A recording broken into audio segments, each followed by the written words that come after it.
जो उपासक पर दोष दर्शन, पर दोष कथन, पर दोष श्रवण में थोड़ी भी रति रखता है, उसके हृदय में ये तीन बातें नहीं होंगी। भजन करना, करके बचाना, और बचा के पचाना, ये नहीं हो सकता।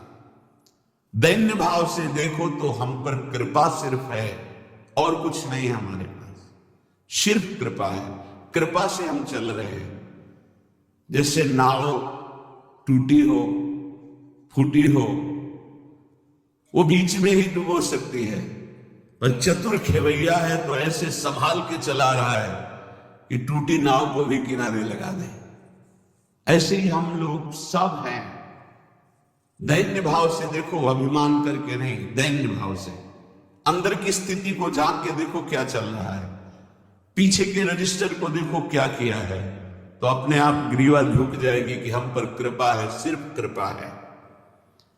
इहि सकल सुखेभ्यः श्रुतमं भक्ति सौख्यम तदपि परम काष्ठाम सम्यगाप्नो प्रोति यत्र तदिहि परम पुंसो धाम वृंदावनाख्यम निखिल निगम गूढ़ मूढ़ बुद्धिर्न वेद।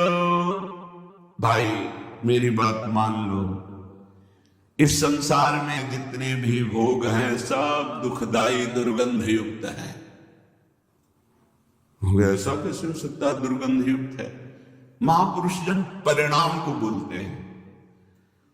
बहुत सुंदर वस्तु रखी सजी हुई शीशा के अंदर, केवड़े की सुगंध आ रही, लेकिन जब खाया 6 घंटे बाद दुर्गंध युक्त मल में परिणित हो गया। परिणाम क्या होगा? दुर्गंध युक्त मल। बहुत बढ़िया सेव का जूस, अनार का जूस पिया, 2-3 घंटे में वो लघु शंका बन के निकला दुर्गंध युक्त, घृणित, अपवित्र। इसी तरह हर इंद्रिय के विलास को देख लो, कौन सा सुख ऐसा जो बंधनीय हो? वाह हमारे अहोभाग्य! कौन सा सुख? धिक्कार है ऐसी बुद्धि को जो सच्चिदानंद प्रभु से विमुख होकर मलमूत्र के भांड शरीर पर आसक्त होकर अपना समय व्यर्थ में नष्ट करती है। जो भगवान नाम, भगवत चरणारविंद की तरफ बढ़ने का अवसर मिला, वो माया के द्वारा प्रेरित होकर शरीर राग, भोग राग में समय नष्ट करती है। इस सकल सुखोभ्यः शुद्धमं भक्ति सौख्यम तदपि परम काष्ठाम सम्यगाप्नो प्रोति यत्र। हे भाई, इस संसार में कहीं भी सुख नहीं है। दुखालयम अशाश्वतम, पण मारी गई है बुद्धि। बहुत ही समझाओ इसको, दुष्ट को, पर ये बार बार मन और इंद्रियों को अनुमति देती है संसार के भोगों में ही सुख है। सब साधना का फल है बुद्धि का ठीक हो जाना। यही न्यायाधीश है, यही दुष्ट हो चुकी, यही कुमति हो गई है जो संसार के भोगों को भोगने में सुख है ऐसा भ्रम कराकर सुख सिंधु भगवान के चिंतन से विमुख करती रहती है। सयानी बुद्धि वही है, होए बुद्धि जो परम सयानी, चिंतन चितना नहीं जानी। ये हमारा अमंगल कर देंगे, ये जो इंद्रिया मन मिलकर भोगों में जा रहे हैं हमारा पतन कर देंगे। जो ऐसा बुद्धि निश्चय करती हो भगवान की तरफ चलती है। इस संसार में तुम्हें जो मानव देह मिला, परम सुख की आशा है, तो संसार के भोगों से निराश होकर के प्रभु की तरफ अपनी वृत्ति को मोड़िए। आशा ही परमम दुखम नैराश्यम परमम सुखम। संसार की आशा दुख देने वाली है। संसार से निराश होकर हरि की आशा करो, परम सुख में डूब जाओगे। अतिशय उत्कृष्ट सुख उसे कहते हैं जिसमें दुख का लेश न हो, वो है प्रभु के चरणारविंद में। ये वृंदावन धाम उन्हीं प्रभु के पराकाष्ठा स्वरूप सौंदर्य प्रियाजू लालजू के रूप में प्रदान करता है। प्रिया लाल को वृंदावन धाम प्रदान करता है। इसलिए जो इस पुरुषोत्तम धाम की, जो मानुषी और दैवी दोनों बुद्धि से परे महिमा है जिसकी, ये पुरुषोत्तम धाम जो मानुषी और दैवी बुद्धि से परे है, जिसकी महिमा, ऐसे वृंदावन का जो आश्रय और वास स्वीकार करता है, उसे वृंदावन युगल किशोर प्रदान कर देते हैं। भजन्तमपि देवतांतरं यथाक्षरे ब्रह्मणि स्थितं पशुवदेव वा विषय भोग मात्रे रतम् अचिंत निज शक्तितः स्वगत राधिका माधव प्रगाढ़ रस दुर्गमं कुरुतैव वृंदावनम। ओह, गजब की महिमा निष्ठा। निर्विशेष ब्रह्म को प्राप्त महापुरुषों की भी चित्त वृत्ति को बलात् अपहरण करके अपने अधीन कर ले, ऐसा सौंदर्य और रूप, ऐसा प्रेम जिस धाम में विराजमान है, वो गूढ़ातिगूढ़ वृंदावन है। जो दैवी शक्तियों की उपासना करते हैं, निर्विशेष ब्रह्म में जो स्थित है, या कोई बुद्धिहीन विषय भोगों में रत है, दोनों की चित्त वृत्ति का अपहरण करके महाप्रेम में निमग्न कर देने की सामर्थ्य वृंदावन में। ये देखो, या कोई दैवी शक्तियों की उपासना करने वाला, वो ब्रह्मनिष्ठ महापुरुषों की किसी गणना में नहीं आ सकता। या कोई निर्विशेष ब्रह्म को प्राप्त महापुरुष, सर्वोच्च गति स्थिति, या कोई विषय भोगों में रत विषयी पुरुष, घोर विषयी पुरुष, या कोई व्यवहार प्रपंच में संलग्न, चार बातें कही, ऐसों को घसीट कर अपने प्रेम में डुबो देना, ये सामर्थ्य वृंदावन की है। बहुत से ब्रह्मनिष्ठ महापुरुषों को राधा माधव का प्रेमी बना दिया इस वृंदावन ने। बहुत विषयों को भी वो पद दिया जहां संभाव्य नारद शिव। ये अत्यंत महान शक्ति बल से संपन्न श्री धाम वृंदावन है।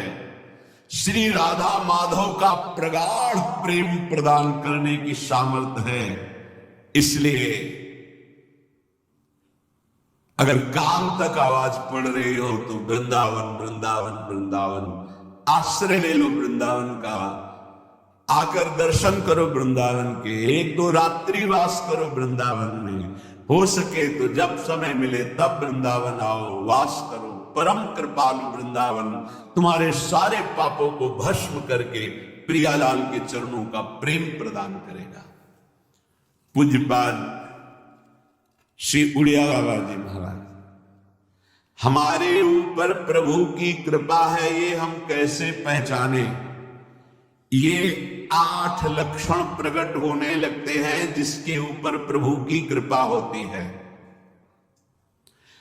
हमारे ऊपर प्रभु की कृपा है, ये हम कैसे पहचाने? तो ये 8 लक्षण प्रकट होने लगते हैं जिस पर हरिजू की, प्रियाजू की कृपा है। पहला, घोर अपराध करने वाले के प्रति भी दया की भावना, शांति पहला लक्षण है।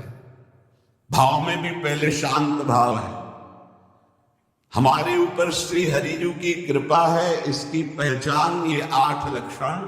पहला, शांति, अर्थात घोर अपराधी के प्रति भी गुस्सा ना आना, क्षमा करना, ये हरि की कृपा का लक्षण है।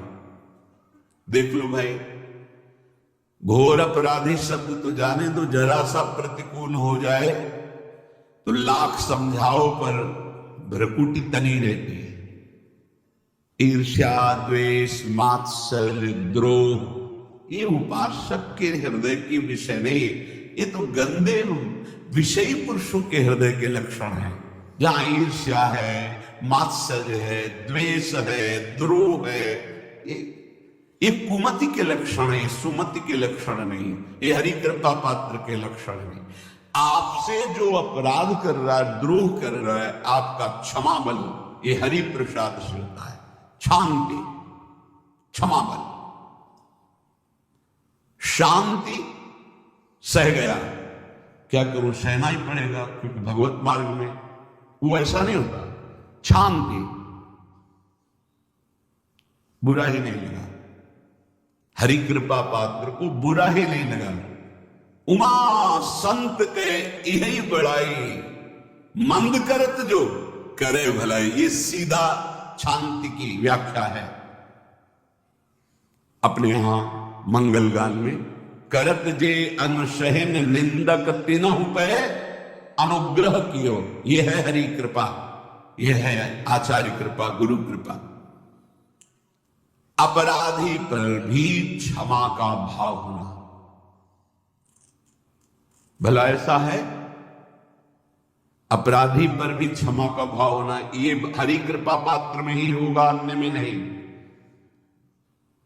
तो अगर अपने हृदय में ऐसा लगे कि ऐसा नहीं है, तो हरि जी से प्रार्थना करनी चाहिए कि कृपा करो मेरे में सामर्थ्य में।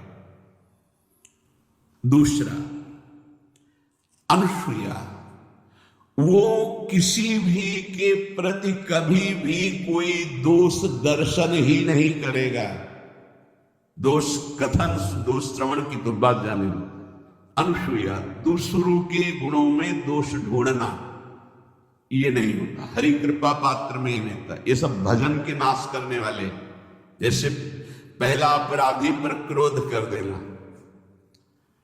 तो माया ने भेजा इसीलिए था कि तुम्हारे साथ व्यवहार ऐसा करे कि तुम क्रोध करो, क्रोध करोगे तुम्हारी ऊर्जा शक्ति नष्ट हो जाएगी, अध्यात्म में जो चलने की थी। और कहीं तुमने संकल्प कर लिया तो भजन शक्ति नष्ट हो जाएगी। तो अगर भजन बल है तो गया, जरूर उसको दंड मिलेगा, पक्का मिलेगा, 100% मिलेगा, लेकिन आप खाली हो गए। ना भजन करने की वृत्ति रहेगी, ना भजन रहेगा, दोनों बात। अनुसूया, किसी के सद्गुणों में दोष देखना, गुणों में दोष ढूंढना, ये हरि कृपा पात्र में नहीं होता। ये बहुत मंगलमयी बातें हैं जिससे हमारा भजन मार्ग पुष्ट होता है। तीसरा, वो बाहर से और भीतर से पवित्र रहता है, हरि कृपा पात्र। शौचाचार का ज्ञान होना चाहिए, वस्त्र आपके पवित्र होने चाहिए, ये बाहरी जल रज आदि के द्वारा बाहरी पवित्रता, और निष्कपटता, निश्चलता, सत्य भाव, ये अंदर की पवित्रता है। अगर कपट है, छल है, असत्य है, तो हृदय मलिन रहता है। भीतर और बाहर से पवित्र रहना, इसमें खास बात क्या है? भीतर और बाहर से पवित्र रहने में, भीतर और बाहर से सदैव पवित्र कौन रह सकता है? तो बोले जो पुंडरीकाक्ष भगवान श्री हरि का, प्रियाजू का स्मरण करता रहता है, वो शवाभ्यंतर शुचि, वो बाह्य और अभ्यंतर दोनों से पावन रहता है। तीसरी जो कृपा का लक्षण है, अर्थात वो सदैव भगवत चिंतन परायण, शौचाचार का पालन करने वाला, बाहर और भीतर से हरि कृपा पात्र पवित्र रहता है।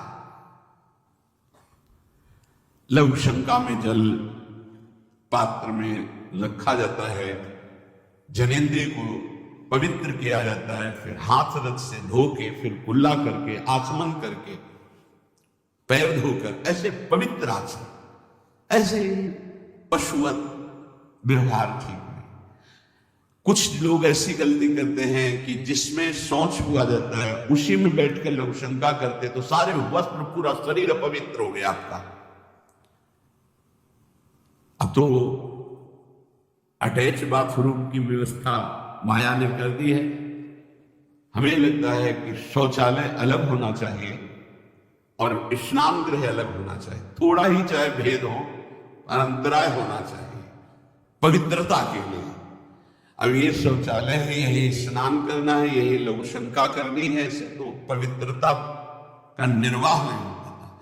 यदि जिस उस जगह आप शौच करते हैं, जो बैठकर उसी पे बैठ के लोग शंका करते हैं, तो आपको पूरा वस्त्र सहित स्नान करना चाहिए पवित्रता के, तभी बुद्धि भ्रष्ट हो जाती है। आपको मंत्र का निरंतर चलना ये कठिन पड़ जाएगा। पवित्रता का निर्वाह करो। देह राग मिटने के बाद एक स्थिति आती है, अद्भुत स्थिति, उसमें फिर शरीर की पवित्रता का कोई संबंध नहीं रह जाता। पर अभी तो संबंध है ना देह भाव से, तो बहुत हो से, लघुशं का ऐसे करें कि आपके पैरों में वस्त्रों में छिट्टी ना पड़े, पवित्र रहे। हर समय हमें पवित्र मंत्र जपना है, नाम जपना है, श्री की सेवा में रहना है। बहुत जल्दीबाजी खड़े खड़े लघुशंका की छिट्टी आप पढ़ रहे हैं वैसे ऐसे चल दिए, वो पशुवत आचरण भगवत मार्ग में नहीं चल पाओगे। वो अंदर तुम्हारे व्याकुलता पैदा करता रहेगा भोगों की, संसार की। शौचाचार का बहुत बड़ा फल है, शरीर राग छूट जाएगा। ये बात समझो, शरीर राग छूट जाएगा। शरीर संबंधी पवित्रता शरीर राग छुड़ा देती है, आंतरिक रहस्य है ये। चौथा, ऐसे कार्यों का अनुष्ठान न करें जिनमें हमारा भजन छूटता है, जिनमें सत्य छूटता है, जिनमें भगवत भाव छूटता है। जैसे आपके ऊपर कृपा हुई, आप भगवत मार्ग में चल रहे हैं, अब आप ऐसे सांसारिक कार्यों का अनुष्ठान कर रहे हैं जिनमें आपकी चित्तवृत्ति बिल्कुल भगवत विमुख हो रही, तो जीवन का लाभ क्या होगा? लाभ तो है भगवत स्मरण से। इसी की मानो टीका है, छठदम शील विरत बहु कर्मा, निरत निरंतर सज्जन धर्मा। शीलवान और ऐसे कर्मों से विरत जिनसे भगवत विस्मरण होता है, जो सज्जन पुरुषों के द्वारा धर्मानुष्ठान होते हुए उन्हीं का अनुष्ठान, ऐसे कर्मों में ना जाए जिससे भगवत विस्मरण होता है। कल एक ने प्रश्न किया कि मैं खाता तो नहीं हूं लेकिन मांस के दुकान में मांस बेचता हूं, होटल है, क्या उचित है? ये उचित कैसे हो सकता है? तुम और भी तो व्यापार कर सकते हो। जरूरी है धर्म का पालन करने की इच्छा करते हो, धर्म आचरण करते हो, ऐसा नहीं। तो विरत बहुकर्मा, उन कर्मों से हमें विरत रहना है जो हमारे धर्म के विरुद्ध है, जो भजन के विरुद्ध है। हरि कृपा पात्र ऐसे कर्मों का अनुष्ठान कर ही नहीं सकता। और शारीरिक श्रम इतना जिससे हमारे भजन का तार ना टूटे। जब भजन का अभ्यास किया जाता है तो हर कार्य को सुचारू रूप से करते हुए एकाग्रता भजन में रखी जाती है। हम वो कार्य जल्दी से कर ही नहीं सकते जिसमें भजन छूट जाए और कार्य पूरा हो। नहीं, हम कार्य करेंगे, हमें छोड़ दीजिए, हम अपने चिंतन से युक्त होते बिल्कुल कार्य करेंगे। जैसे कई साधक हैं, उपासक हैं, बड़े अच्छे उपासक हैं, उनको आप कार्य दीजिए कि आप पानी गर्म कर दीजिए, पात्र बहुत सुंदर साफ होगा, पानी बहुत गर्म, लेकिन आप कह दीजिए कि 5 मिनट में गर्म करके ले, तो उनसे असंभव नहीं होगा, छोड़ दीजिए उनको। आप वो मतलब ऐसा कार्य करेंगे प्रशंसनीय, पर वो समय से। उनका एक सिद्धांत है, बहुत अच्छा लगता है, अपने को पता है इससे जल्दीबाजी नहीं होगी। पात्र मार्जन करना है, छोड़ दीजिए, आप उसको टोकिएगा नहीं, आप जल्दी मान के, उससे नहीं होने वाला। वो तनिक भी दोष नहीं रहने देगा पात्रों में, पर समय दीजिए, आराम आराम शुरू कर। हमें अच्छा लगता है कि भगवत चिंतन परायण उपासक की यही वृत्ति होती है। पोछा लगाना है, बिल्कुल बढ़िया लगेगा, लेकिन आपको सर से घुमा दे वैसा नहीं होगा। आप छोड़िए और जाइए, हटिए, और अपने ढंग से लगाएगा और एकदम क्लीन करके। यही उपासक का लक्षण होता है। जो कार्य करेगा सांगोपांग करेगा, पर वो बहुत मस्ती से होगा क्योंकि उसका भगवत चिंतन चल रहा है। अधिक ऐसे जिससे हमारा चिंतन छूट जाए, थोड़ा संयम में आना चाहिए। ये भगवत कृपा पात्र का लक्षण है। अपने भजन का फल देखना भगवत कृपा पात्र के, सबको प्रदान कर देना। हिम्मत है? अपने भजन, इतनी मेहनत से किया हुआ भजन, भजन होने के बाद, हे प्रभु इस भजन का फल हो, सर्वे भवन्तु सुखिना सर्वे सन्तु निरामयः। यहां तो कहते हैं महाराज एक माला रोज आपके लिए करता हूं कि आपकी बीमारी ठीक रहे, तो शेष किसके लिए करते हो प्रभु? शेष अगर इष्ट और गुरु के लिए तुम्हारा है कि एक माला करते तो फिर इतनी माला करते तो हमें क्या होगा? सब आपको दे देंगे तो हमें क्या होगा? तभी भजन का रास्ते ले जाना। सबके मंगल के लिए अपने भजन को समर्पित कर देना। देखो भाई भजनानंदी, भजन में अरुचि होने लगेगी, नहीं होने लगेगी? सुबह से शाम तक पसीना चुआए हम और भजन का फल दे दे सबको, तो इसका रहस्य बताते हैं। सबको जीव ही कहा सर्वे भवन्तु सुखिना, तो सर्वत्र विराजमान भगवान वही पलट कर अनंत रूपों में आपके ऊपर बरस पड़ेंगे। ये आंतरिक रहस्य है। हमने जो भजन किया एक सीमा में था, जब हमने संपूर्ण विश्व को दे दिया तो असीम बनकर वापस हुआ। ये भाव न समझ में, अगर ये भाव लगे तो एकदम लगे हम अपना भजन क्यों दे दें सबको। उस सर्वात्मा में विराजमान जो हमारा प्रभु है उसी को समर्पित कर। सर्वे भवन्तु सुखिना, तो वो सब पलट कर सब जगह से वापस आया, सबका आशीर्वाद आया और वो महान बनता चला गया। ये लाभ है, आंतरिक लाभ। अगर तुम्हारा भाव ऐसा न बनता हो तो आप प्रभु को तो अर्पित करते ही है ना, तो वही प्रभु सब में विराजमान है। ऐसा भाव करके सर्वात्म स्वरूप भगवान को हमारा भजन समर्पित है। सब रूपों में प्रभु विराजमान है। ये हरि कृपा पात्र का लक्षण चल रहा है। और छठवां, अपने भजन से अपने लिए कुछ भी ना चाहना और दूसरों की तो बात जाने दो। दूसरों से कुछ ना चाहना ये तो ठीक है, अपने भजन से अपने लिए कुछ ना चाहना है हिम्मत। देखो ये हरि कृपा पात्र में हिम्मत होती। अपना भजन अपने प्रयोग में ना लाना, इसका भी आंतरिक रहस्य है। अपने प्रयोग में आप शरीर को लेकर के बोलेंगे, अगर स्वरूप को लेकर तो प्रयोग की कोई वहां जरूरत ही नहीं। स्वरूप पूर्ण काम है, वहां कोई अभाव नहीं। जब आप कोई भाव अपने लिए करेंगे तो देह भाव होगा। देह भाव से किसी विषय की मांग होगी। विषय पूर्ति भजन का फल नहीं होता, भजन का फल होता विषय निवृत्ति। बहुत जोर की बात है, कैसे समझते हैं? अपने भजन का भी फल अपने लिए नहीं, दूसरों से कुछ चाह रखना तो बात ही जाने दो। भजन से भी कोई अन्य सुख की चाह नहीं। क्या चाहिए? भजन ही बनता रहे, भजन का फल भजन बनता रहे, खूब निरंतर जप करते रहे।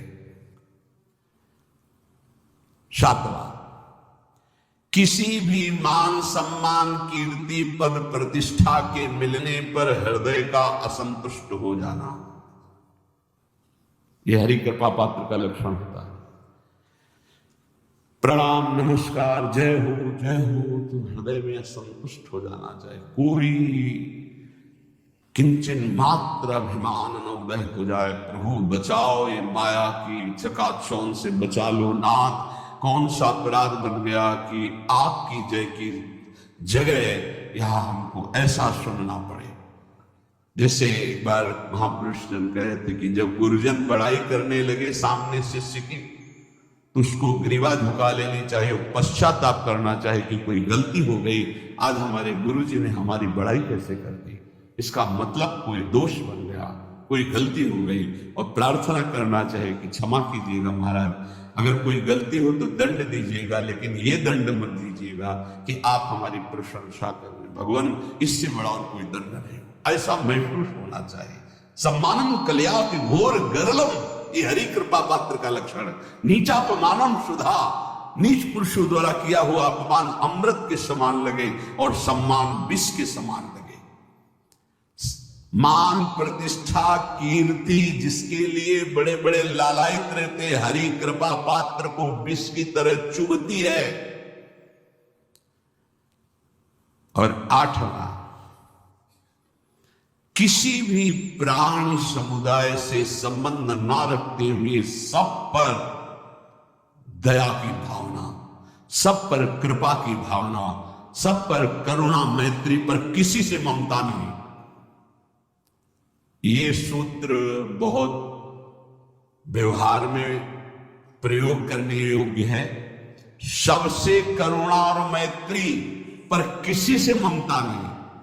करुणा तो करी भरत जी ने, मैत्री भी की, मृग से, पर ममता रहित नहीं रहे। ममता कर ली तो अगला जन्म हिरण का हो गया। ममता नहीं रहती। निर्ममो निरहंकारा, करुणा मैत्री तो करनी, जैसे इसमें आदेश, गीता में भी आदेश है, अद्वेष्टा सर्वभूता मैत्र करुणा एव च, पर निर्ममो निरहंकारा, ये साधक की चतुरता है। प्राण मात्र पर दया, कृपा, करुणा, मैत्री, पर ममता नहीं। ममता किसी से, और यहां करुणा मैत्री ये तो गायब हो गए, केवल ममता रह गई है। अपने शरीर से ममता, शरीर संबंधियों से ममता, विषय भोगों से ममता, यही जहर है। संबंध में ये ममता ही जहर है, विचारों में अहंकार जहर है, कर्मों में ये आसक्ति जहर है। इसी जहर को मिटा दे तो जीवन मुक्त महापुरुष कर्म करते हुए, विषय सेवन करते हुए, वार्ता करते हुए, विचार करते हुए, बिल्कुल जहर रहित उसका जीवन हो गया। तो ये 8 बातें हरि कृपा पात्र में होती हैं, इनको बार बार सुनना और हृदय में धारण करना। जो भक्त होता है, हरि कृपा पात्र होता है, उसमें ये 5 बातें कभी नहीं जागृत होती, स्फुरित ही नहीं होती। पहला, किसी से ईर्ष्या, दूसरा किसी से घृणा, तीसरा किसी से भयभीत हो जाना, चौथा भजन, सेवन, नृत्य, गायन आदि में लज्जा लगना, पांचवा किसी की निंदा करना, ये नहीं होती। अब जो आगे वर्णन कर रहे हैं उसमें महापुरुषों की पहचान है। सिद्ध महापुरुष 3 प्रकार के होते हैं। एक होते आचार्य कोटि के, सात्विक विचार वाले, एक होते भ्रष्ट आचरण वाले, एक होते पिशाचाचरण वाले, और तीनों सिद्ध हैं। बहुत बड़े महापुरुष पूज्यपाद उड़िया बाबा जी हैं, वही रहस्य का प्रकाश कर सकते थे, अन्यथा बिना ब्रह्मबोध महापुरुष के ऐसा नहीं। तीनों सिद्ध है, तीनों भगवत प्राप्त है। सात्विक आचार वाले, जो आचार्य कोटि के होते हैं, एक एक अक्षर शास्त्र मर्यादा के अनुसार चलने वाले, जैसा शास्त्र कहता वैसा उनके आचरण में दिखाई देगा, और वो सिद्ध भगवत प्राप्त महापुरुष हैं, पर उनके आचरण तस्मात् शास्त्रम प्रमाणम थे। दूसरे भ्रष्टाचार, ऐसों को पहचान पाना बहुत कठिन होगा। भेष मलिन, आचरण मलिन, जैसे आप में कोई पुराना हो तो शायद जान पाएगा। भगवान दास नाम के एक संत इसी चौराहे पे रहते थे। ये जो चौराहा है, कभी नंगे पड़े रहते थे, कभी वो पा रहे उनके साथ कुत्ता पा रहा है, कभी नाली का पानी पी रहे हैं, और भगवत प्राप्त महापुरुष थे। इसकी पहचान स्वयं की। कोई चाय रखने गया, उठा के ईंट मार दी, गाली दे दी, दौड़ पड़े, पकड़ पाए तो 10-5 घूंसे थप्पड़ मार दिए, ऐसा उनका व्यवहार था। भ्रष्टाचार, हलवा कोई रख गया, खिचड़ी रख गया, कुत्ता खा रहा है, उसी के साथ वो खा रहा है। कभी गमछा लपेटे, कभी नंगे, सीधे प्रकृति का वार शरीर से सहते थे, बस चौराहे पे ही रहते थे। बहुत अगर गए तो ये राधा टीला है, बस इतना ही उनका था। राधा टीला से इधर, और इधर थोड़ा चढ़ाई जो है जहां पूज्य श्री चंद्रशेखर बाबा जी वास करते, उसके इधर मतलब चौराहे के बस इतने में ही रहते थे।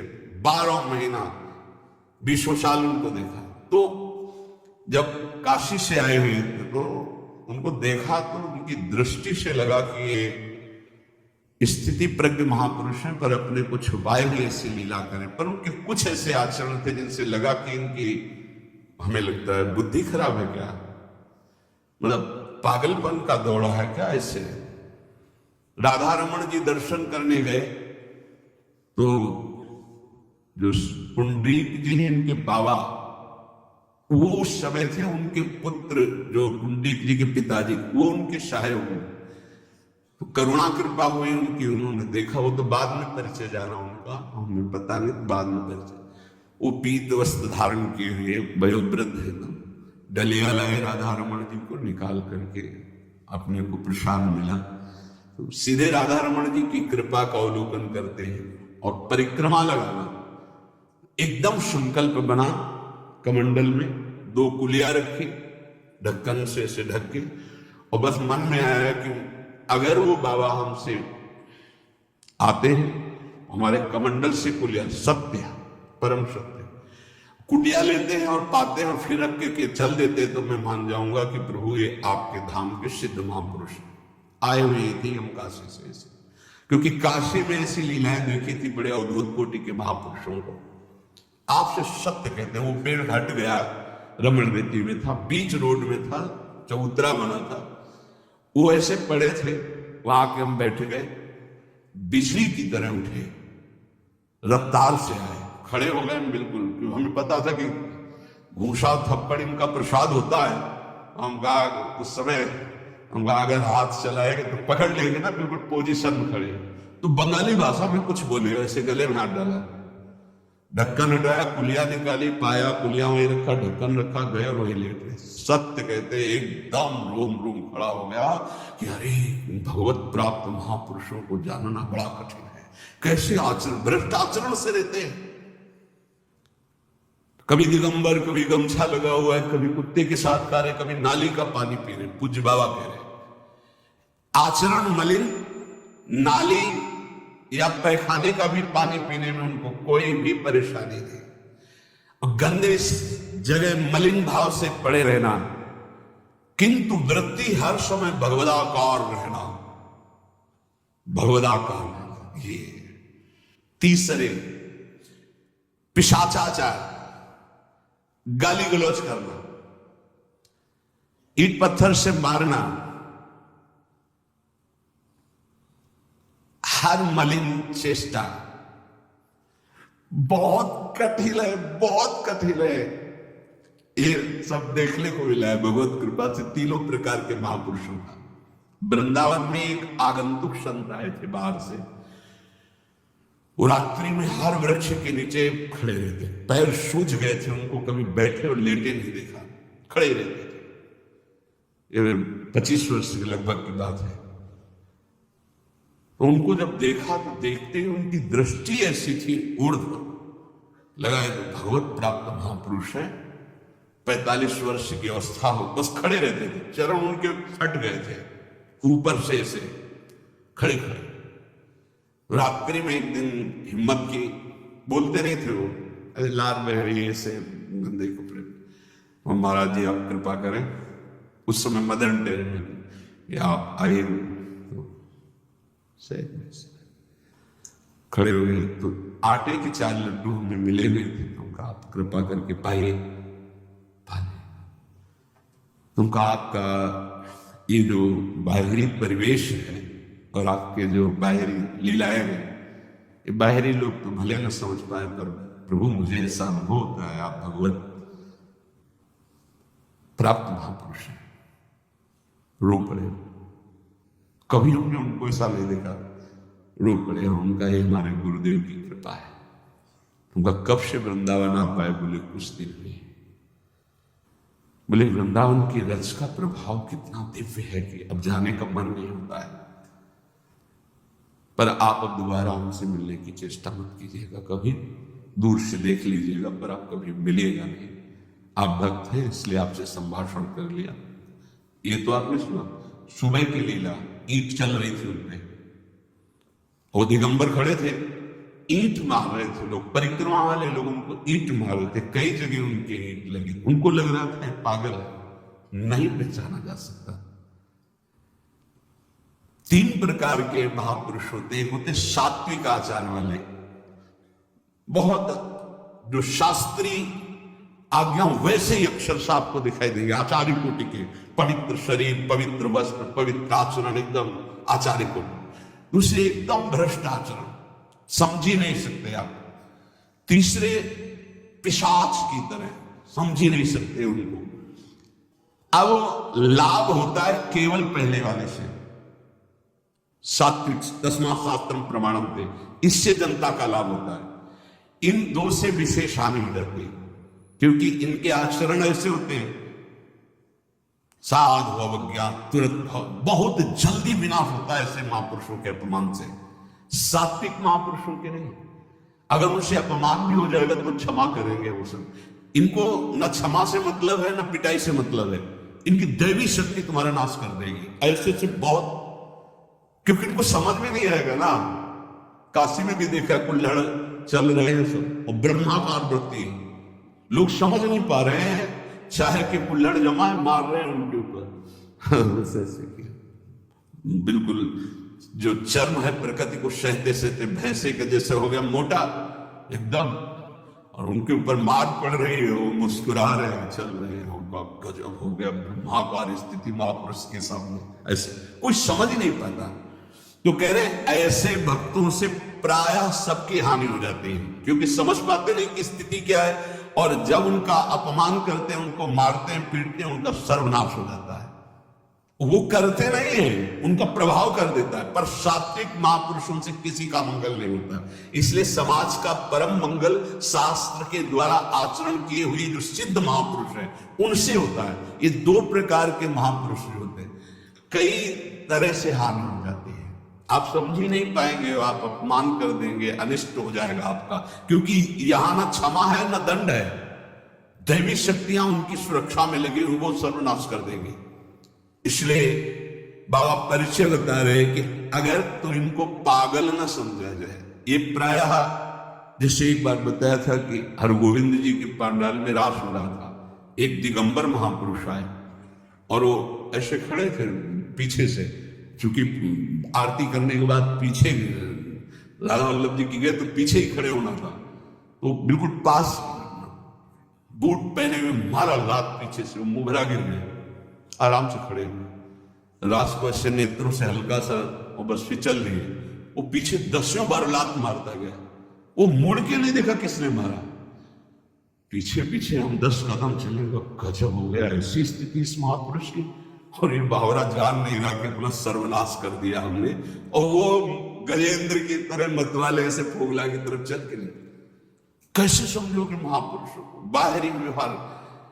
अभी 10-12 वर्ष की बात है, यमुना के पार ऐसे खो करके रहते थे दिगंबर एक महात्मा, अब है कि नहीं मुझे पता नहीं, पहले यमुना किनारे जाते थे बैठने, तो बस वो चीखते थे, राजकुमारी राजकुमार, राजकुमारी राजकुमार, यमुना पार से राजकुमारी राजकुमार, वैसे घास नोच नोच के जैसे गाय खाती है ऐसे खाते थे घास, और चिल्लाते कहते राजकुमारी राजकुमार। किसको?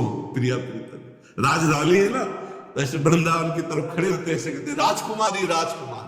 कैसे कोई महापुरुषों को जाने। भगवान कृपा करे कि किसी भी महापुरुष का कभी कोई अनिष्ट हमारे द्वारा ना हो, कहीं कोई अमंगल बर्ताव ना हो जाए। इसलिए परिचय बताया कि आप सोच सकते हैं कि ऐसे भला महापुरुष हो सकते हैं। हाँ पक्का, तीनों प्रकार के महापुरुषों के दर्शन हुए। उपासक को चाहिए कि जब कभी इन दो प्रकार के महापुरुषों का जो भ्रष्टाचरण या पिशाचाचरण, इन दोनों, तो दूर से प्रणाम करके, ना सानिध्य ना नजदीक ना चरण छूना, दूर से प्रणाम करके चल दे। इनके प्रति कभी अशुद्ध भावना भी न लावे, क्योंकि वहां क्षमा शब्द नहीं है। जैसे आग में क्षमा शब्द नहीं है, अगर आपने प्यार से भी स्पर्श किया तो दाहिका शक्ति जला देगी, और रोष से भी स्पर्श किया तो उसकी दाहिका शक्ति आपको जला देगी। सात्विक आचरण वाले महापुरुषों के द्वारा परम मंगल होता है, और वही सिद्धि प्राप्त करना उचित है। इस कोटि के ये सब भगवान शंकर स्वरूप हैं, इनको केवल प्रणाम है, न इनके आचरण अनुकरणीय है, न इनकी स्थिति परिचय में आ सकती है। तो कैसे सिद्ध हुआ जाए? श्री भगवान अर्जुन जी को कहते हैं कि जो यस्य सर्वे समारंभाः काम संकल्प वर्जिताः ज्ञानाग्निदग्ध कर्माणं तमाहुः पंडितम बुधाः। यह है आचार्य कोटि से सिद्ध हुए महापुरुषों का स्वभाव स्थिति। यस्य सर्वे समारंभाः काम संकल्प वर्जिता, जिनके संपूर्ण कर्म का आरंभ कामना से या संकल्प से नहीं होता है, स्वाभाविक। चलो परिक्रमा चलते हैं, तो ऐसा कर लिया, कोई संकल्प नहीं, कोई कामना नहीं कि बेटे बेटे कामना का चिंतन हुआ, इसका फल ये होगा, इसका फल।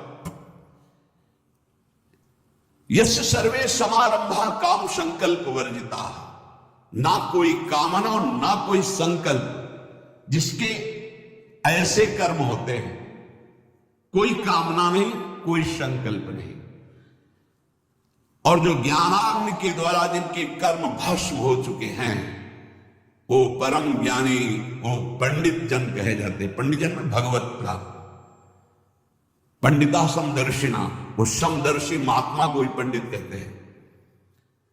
जो विषयों का बार बार चिंतन होता है तो विषयों की कामना होती है, कामना से विषय भोग की इच्छा होती है। जो कामना हुई, संकल्प बना विषय भोग, इसे संसारी पुरुष कहते हैं। ये बंधन युक्त पुरुष है। जायतो विषयान पुंसा संगास देशुपजायते, संगात संजायते कामा, कामा क्रोधो भी जायते, क्रोधात होति सम्मोहा, सम्मोहात स्मृति विभ्रमा, स्मृति भ्रंशात बुद्धिनाशो, बुद्धिनाशात प्रणश्यति। ये सर्वनाश बंधन कारक बार बार विषयों का चिंतन, उनकी कामना, उनका संकल्प, चाहे वो जीवन में उपयोगी वस्तुएं हो, सुख देने वाली हो, उसकी कामना होती, उसका चिंतन होने पर उसका संकल्प बनता है, उनकी क्रिया होती, इसी में सारा संसार फंसा है। ध्यान दीजिए, चाहे जितनी उपयोगी वस्तु हो, उनका चिंतन होता है, उसकी संकल्प वृत्ति बनती है, कामना के बाद फिर क्रिया होती है, और इसी का परिणाम भोगना पड़ता है। वो शुभ हो या अशुभ, दोनों बंधन कारक है। लेकिन जो महापुरुष हैं, निरंतर प्रभु के चिंतन में निमग्न है, तो उनका विषय चिंतन नहीं होता। इसीलिए कोई भी विषय भोग उनकी कामना से नहीं होते। भोजन सामने आ गया, पूर्वाभ्यास वश पाया जा रहा है। पूर्वाभ्यास यदि मीठा का है तो मीठे की तरफ ही आंख बढ़ेगा, उनकी कोई स्वाद की बुद्धि नहीं है, लेकिन स्वाभाविक हो रहा है। बिल्कुल ये समझो कि जैसे दर्पण के सामने आप जाओगे तो जैसे हो वैसा दिखाई देगा आपका प्रतिबिंब। ऐसे उन महापुरुष के सामने उनको दर्पण समझो, जैसे तुम गए वैसे तुम्हें, जाकी रही भावना जैसी प्रभु मूर्त देखी तिन तैसी। आपसे ठीक वैसे व्यवहार करेंगे, लेकिन आप पहचान नहीं सकते कि ये इस व्यवहार से बहुत परे हैं, क्योंकि उनके अंदर विषय चिंतन नहीं रहता, निरंतर भगवत चिंतन होता है। इसलिए उनके अंदर कोई कामना नहीं रहती, इसलिए कोई संकल्प नहीं बनता, इसलिए बिना संकल्प की क्रियाएं हो रही। अब जो कामना और संकल्प करके क्रियाएं कर रहे हो, कैसे पहचान पाएंगे? उनका सारा कर्म बिना कामना और संकल्प का होता है। ये कामना और संकल्प दो बीज हैं संसार के, इसी से संसार वृक्ष में वो बंधा हुआ है। यद्यपि नहीं बंधा, फिर भी बंधा है। कामना और संकल्प दो बात, इसी से कर्म होते हैं और इसी से उसको फल भोगना होता है। दो बातें, और ये दो बातें ज्ञान में या भक्ति में भस्म हो जाती है, कामना और संकल्प, तो बीज ही नहीं पड़ता कर्म का। वो कर्म अकर्म हो जाता है, वो बांध नहीं पाता है। कामना और संकल्प रहित, कामना और संकल्प, ये खूब भजन करो, उसी से जाएंगे। या सुंदर विवेक हो गया तो देह भाव रहित चिंतन है तो कामना नहीं, देह भाव रहित चिंतन है तो संकल्प नहीं। क्रियाएं होंगी, क्रियाएं जैसे ढलान में इंजन बंद कर दो, गाड़ी फिर छोड़ दो, वो चलने लगेगी ना। ऐसे सिद्ध महापुरुष का जीवन चलता है। इंजन बंद है, संकल्प नहीं है, कोई कामना नहीं है, पर आपको क्रियाएं होती दिखाई दे रही है। वो संकल्प रहित महापुरुष, समझ पाओ तो जैसे ढलान में गाड़ी का इंजन बंद है, बिल्कुल पेट्रोल खर्चा नहीं हो रहा, पर गाड़ी चल रही है। ऐसे सिद्ध महापुरुष का जीवन चल रहा, कोई संकल्प नहीं, कोई कामना नहीं। जैसे रोड में पेट्रोल भी खर्चा होगा, इंजन भी चल रहा है, उसको चलाना भी है। ये संसार की रोड की यात्रा है। और जिनका काम हो गया उनका बंद इंजन पर गाड़ी चलती नजर आ रही है, वो क्रियावत दिखाई दे रहे हैं, लेकिन उनका कर्माकर्म है, क्योंकि ना कामना है, ना संकल्प है, ना पेट्रोल खर्चा हो रहा है, ना इंजन चल रहा है, ढलान में गाड़ी जा रही है। यही दो बीज है संसार में बांधने वाले, कामना और संकल्प। इसीलिए संकल्प रहित जीवन, कामना रहित जीवन बनाने के लिए निरंतर नाम जप करो। सिद्ध महापुरुष में संकल्प और कामना नष्ट हो जाते, नहीं रह जाते, केवल कर्म होते रहते। इंजन बंद है, पेट्रोल खर्चा नहीं हो रहा, केवल गाड़ी चल रही है, शरीर की यात्रा हो रही, कोई कर्मों का उनके कर्माणि श्रुति बोधिताम नितराम कुर्वन्तु मां। शास्त्र के अनुसार कर्म करे या ना करे कोई फर्क नहीं, स्थिति जीवन मुक्त। उसके द्वारा लोक संग्रहार्थ, कर्तव्य परंपरा की सुरक्षार्थ संपूर्ण कर्म होते रहते हैं। वो सब अकर्म होते हैं, वो शुभ कर्म या अशुभ कर्म उसे बांधने वाले नहीं होते। यही स्थिति प्राप्त करने के लिए मानव जन्म मिला। बिना कर्म किए कोई एक क्षण भी नहीं रह सकता। कामना और संकल्प रहित कर्म उसे बांधते नहीं, सब कामना संकल्प से कर्म कर रहे हैं, इसलिए सब बंधे हुए हैं। समारंभा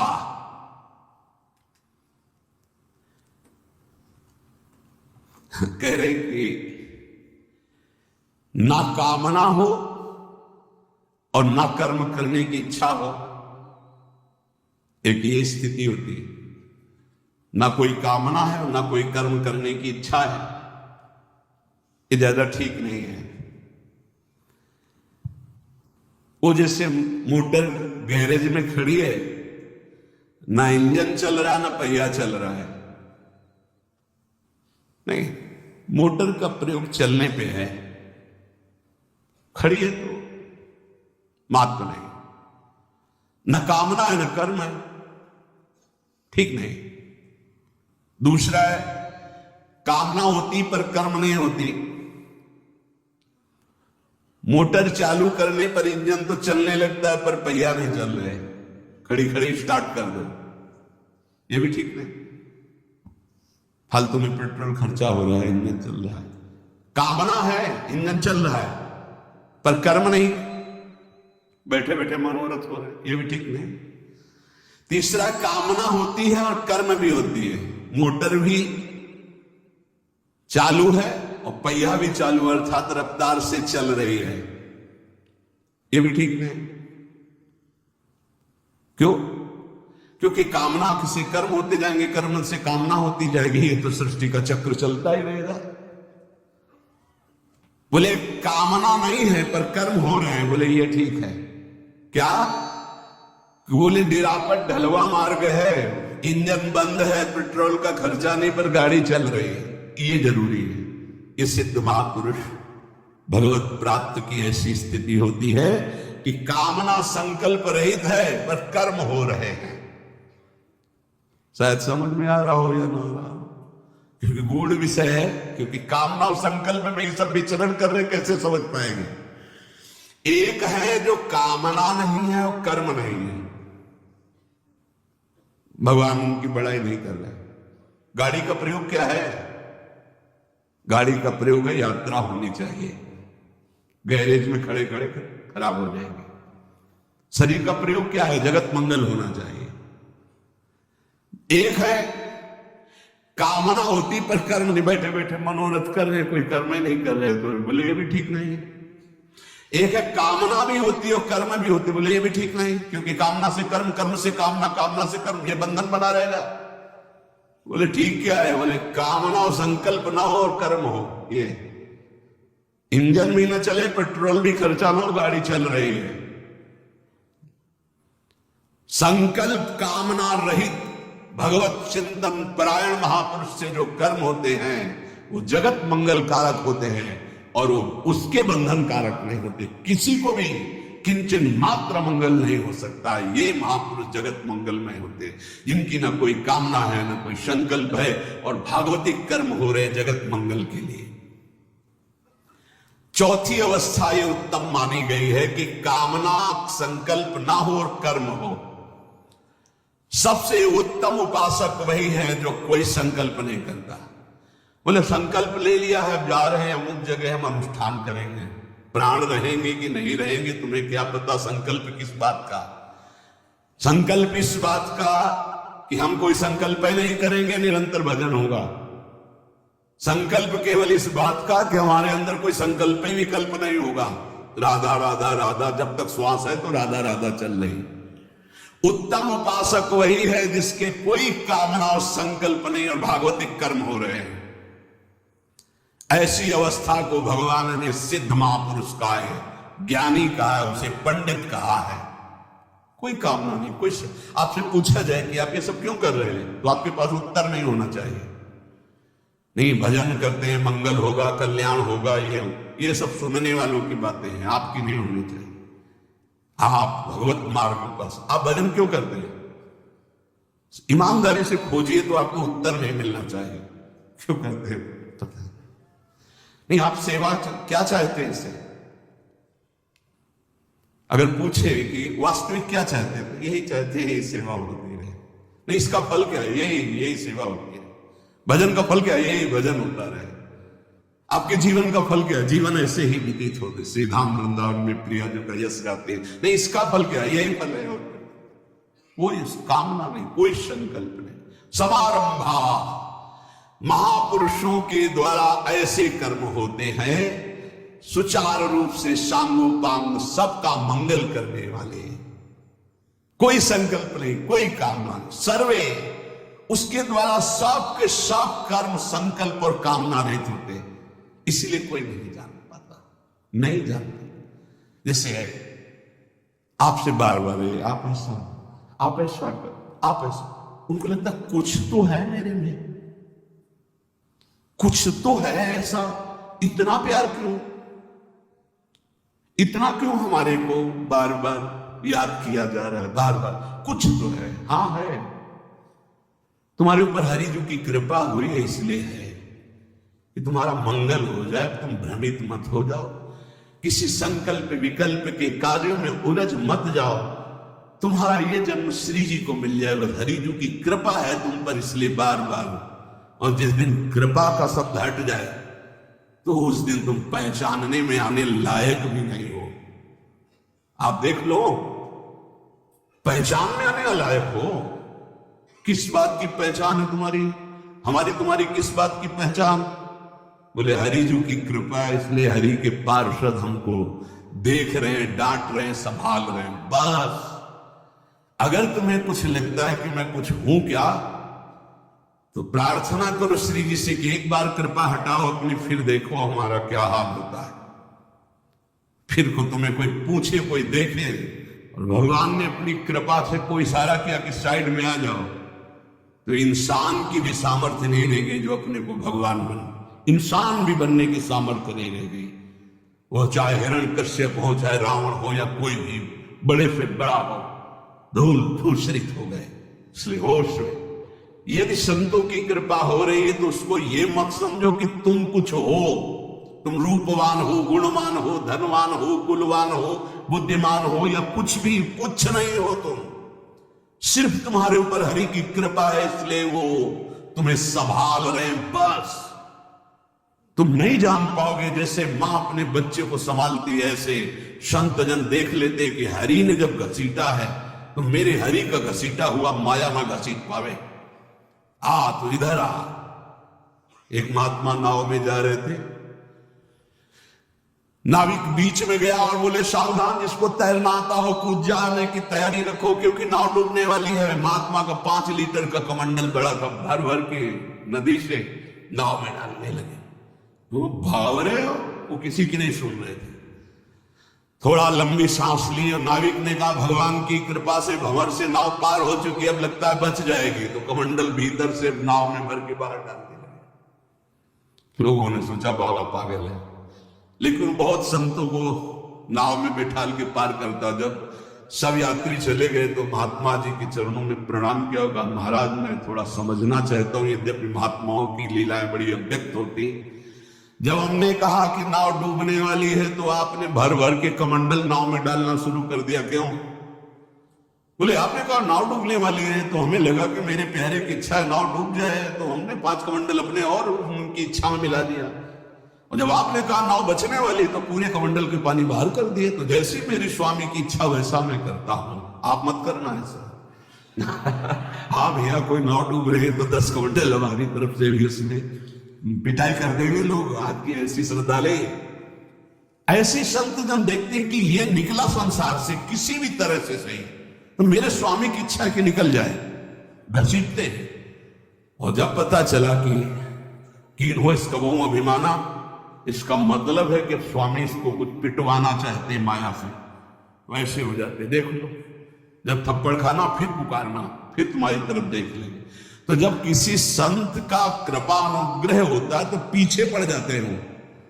ए भाई ऐसे तुम्हारे साथ हंस रहे, तुम्हारे साथ खेल रहे हो, अंदर आग लगी हुई है, तुम उसको नहीं जान पाओ।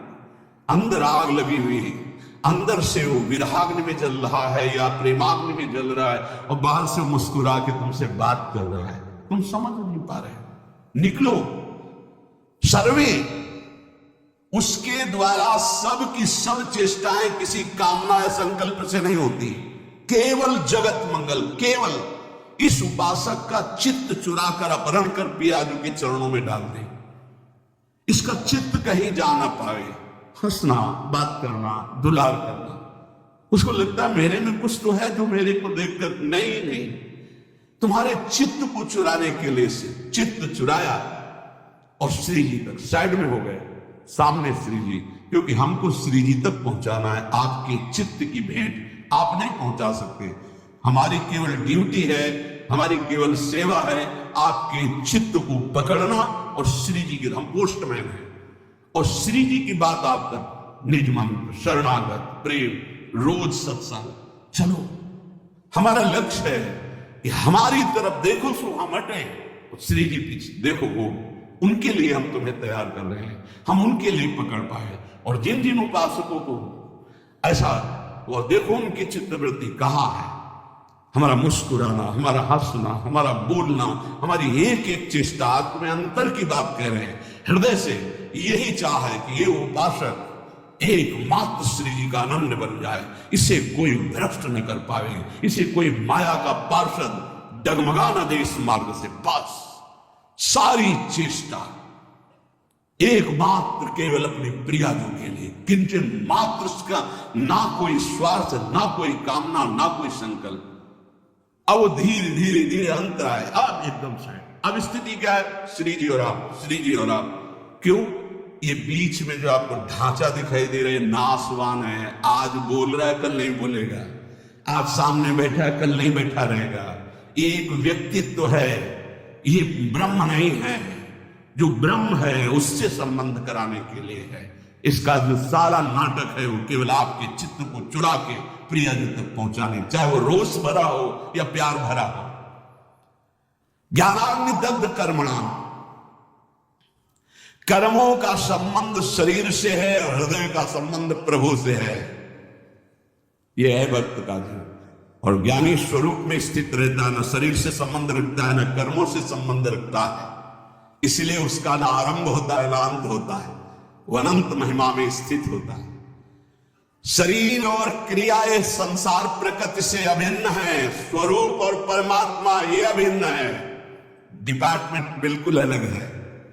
स्वरूप और परमात्मा तत्व ये अभिन्न है, शरीर और क्रिया ये अभिन्न है। तो न शरीर से मतलब है न क्रिया से मतलब है उस ज्ञानी महापुरुष को। और भक्त शरीर और क्रियाएं सब प्रभु को समर्पित कर चुका है, इसलिए कोई कामना नहीं, कोई संकल्प नहीं। तबाहो पंडितम बुधाहा, जो कामना संकल्प का त्याग करके जगत मंगल के लिए कर्म होते रहते हैं, भगवान करे तमाहु पंडितम बुधाहा, वो परम ज्ञानी है। कर्मों का त्यागी तो लगेगा कर्मों का त्यागी है, लेकिन कर्म करता हुआ कर्म फल और कर्म संकल्प का त्यागी, ये सबसे बड़ा महापुरुष है। ये भगवान है। भगवान को कुछ प्राप्त करना है क्या, फिर भी कर्म में लगते हैं ना। पूरे जीवन चरित्र को पढ़ करके देखिए, ऐसे ही भगवत प्राप्त महापुरुष होते हैं। बाहर से कर्म त्याग करने की महिमा नहीं है, कामना और कर्म फल त्याग करके कर्म करने की महिमा है। अच्छे से समझ लो, कायर बन करके बैठने की महिमा नहीं है। संकल्प और फल के त्याग का, ममता और आसक्ति के त्याग का फल। कर्म कर रहे हैं, कोई ममता नहीं, कोई आसक्ति नहीं, कोई फलाकांक्षा नहीं, शास्त्र सम्मत कर्म हो रहा है, उससे जगत मंगल होता है। जैसे कमल का पत्ता जल में उत्पन्न होता है, जल में रहता है, लेकिन जल से निर्लिप्त रहता है, ऐसे ही वो महापुरुष संसार में पैदा हुआ, संसार के कार्य कर रहा है, लेकिन निर्लिप्त रहता है। ये निर्लिप्तता ही तमाहु पंडितम बुधा है। वही परम ज्ञानी, वही भगवत प्राप्त महात्मा।